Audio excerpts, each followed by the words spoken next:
Everything in the Christian life is by grace through faith. It's not just at the beginning of my Christian life.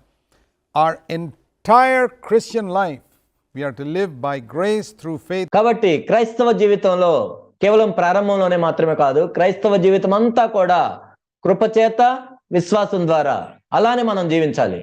That means God is constantly offering us whatever we need. మనకి ఏది అవసరమో దేవుడు ఎల్లప్పుడూ నిరంతరము దాన్ని మనకు అందిస్తూ ఉంటాడు. There's a verse in 2 Corinthians in chapter 12 which says, "My grace is sufficient for you."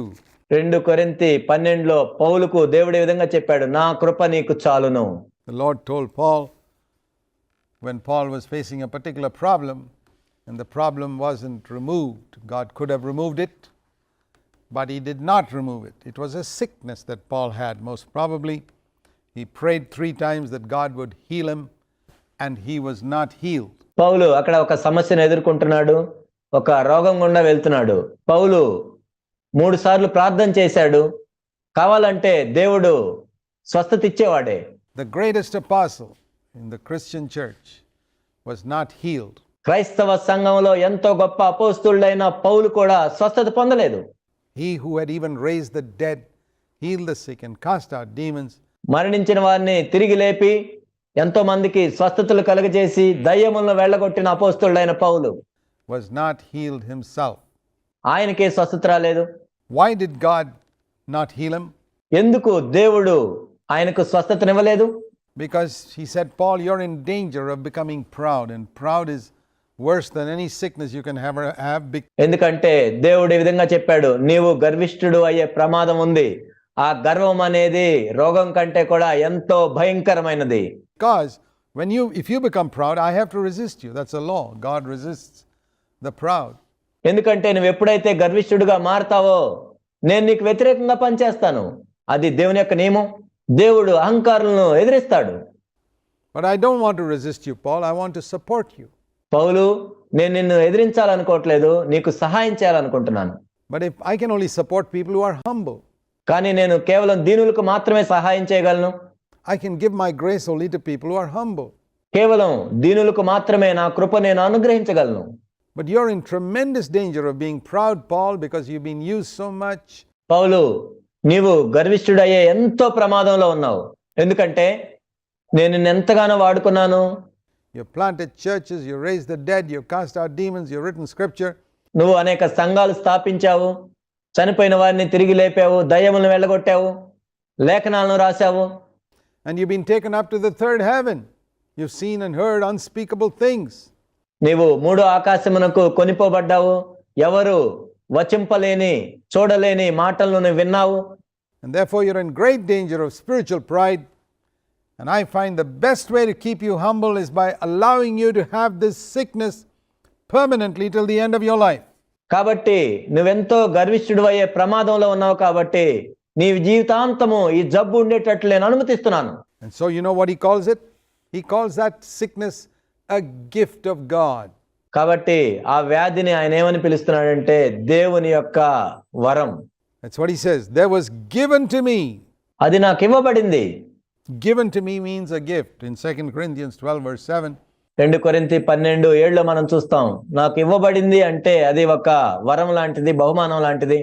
And when he realized the reason why God allowed him to have this thorn in the flesh, ఈ శరీరంలోని ముళ్ళును దేవుడు ఎందుకు అనుమతించాడో ఆయన తెలుసుకున్నప్పుడు, this messenger of Satan to harass him, trouble him all the time, సాతాను యొక్క దూతను ఆయన నలగొట్టడానికి, ఇబ్బంది పెట్టడానికి దేవుడు ఉంచినప్పుడు, he said, well, in that case I'm content. Verse 10.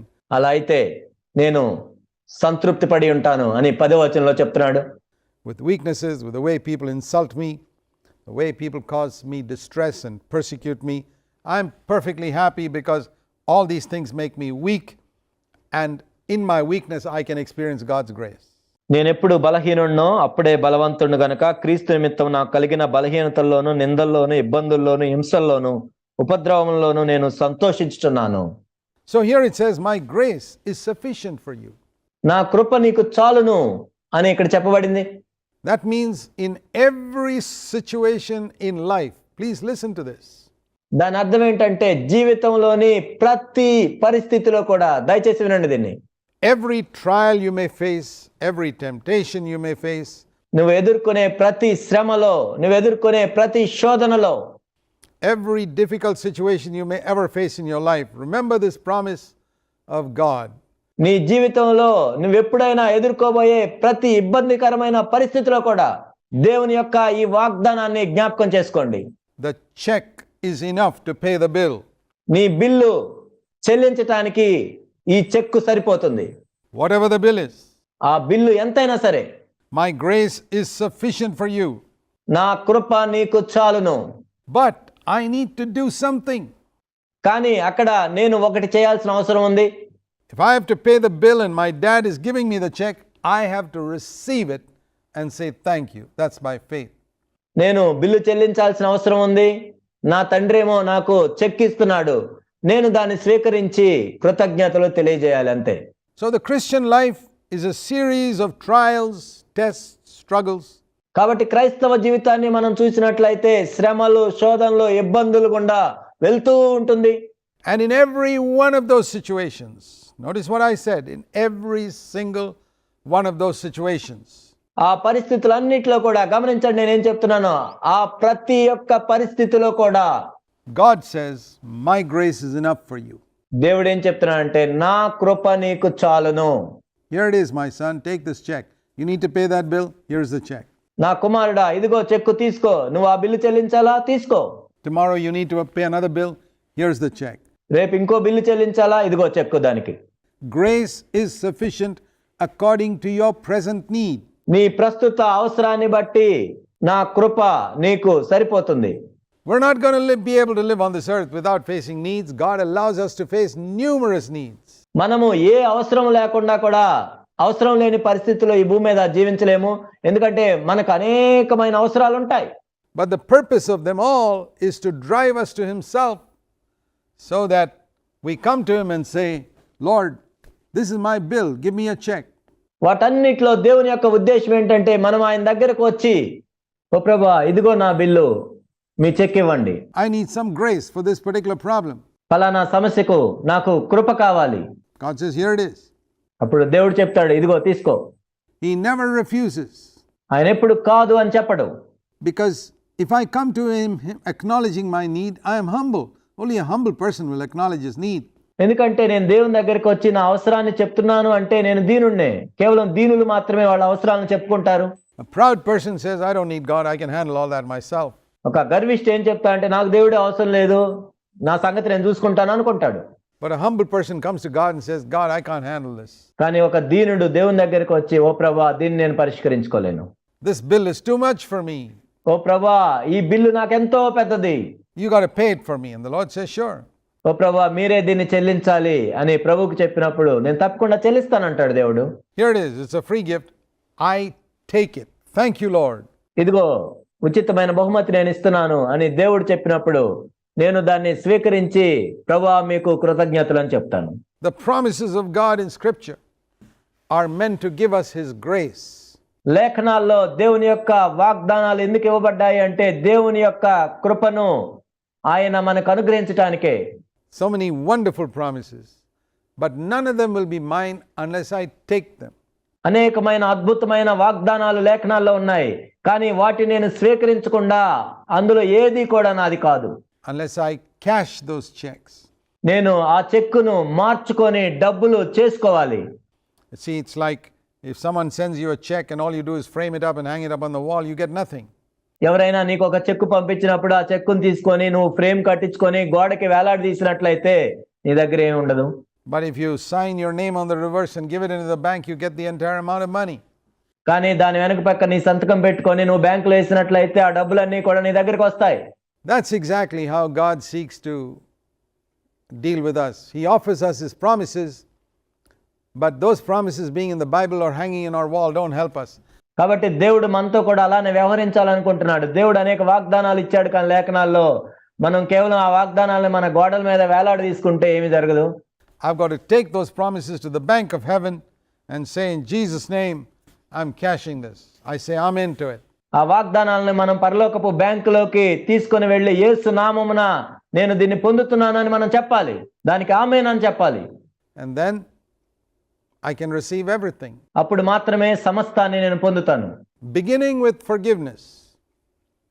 Everything is based on Christ having died for us on the cross, and through his death having purchased for us every single spiritual blessing in heaven.